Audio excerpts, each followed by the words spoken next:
Welcome to Madasaling Pinoy, your prayer partner.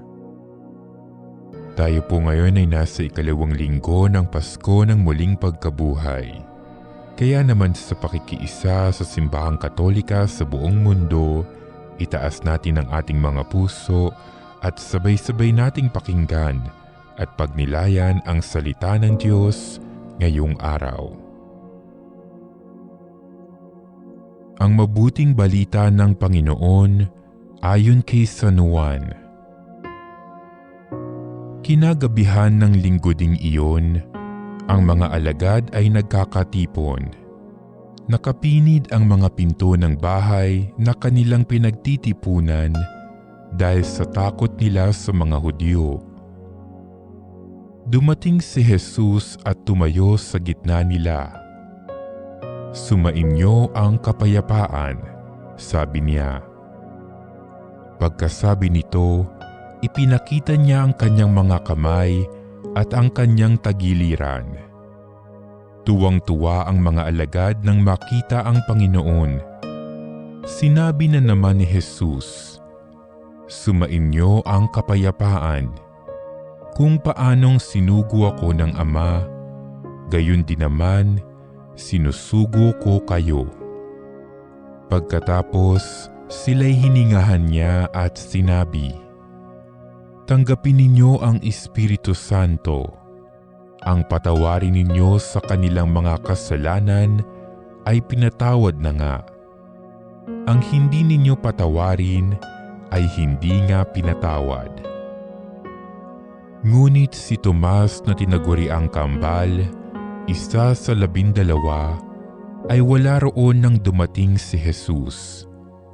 Kaya't sinabi sa kanya ng ibang alagad, "Nakita namin ang Panginoon." Sumagot si Tomas, "Hindi ako maniniwala hanggat di ko nakikita ang butas ng mga pako sa kanyang mga kamay at naisusuot dito ang aking daliri, at hanggat hindi ko na ipapasok ang aking kamay sa kanyang tagiliran." Makalipas ang 8 araw, muling nagkatipon sa loob ng bahay ang mga alagad. Kasama nila si Tomas. Nakapinid ang mga pinto, ngunit pumasok si Jesus at tumayo sa gitna nila. Sinabi niya, "Sumainyo ang kapayapaan." Saka sinabi kay Tomas, "Tingnan mo ang aking mga kamay at ilapit dito ang iyong daliri. Ipasok mo ang iyong kamay sa aking tagiliran. Huwag ka nang mag-alinlangan. Maniwala ka na." Sumagot si Tomas, "Panginoon ko at Diyos ko." Sinabi sa kanya ni Jesus, "Naniniwala ka na ba sapagkat nakita mo ako? Mapapalad ang mga naniniwala kahit hindi nila ako nakita." Marami pang kababalaghang ginawa si Jesus na nasaksihan ng mga alagad, ngunit hindi natatala sa aklat na ito.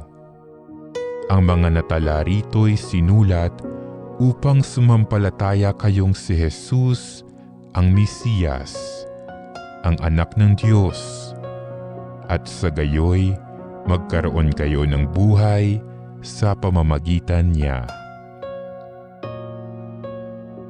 Ang mabuting balita ng Panginoon.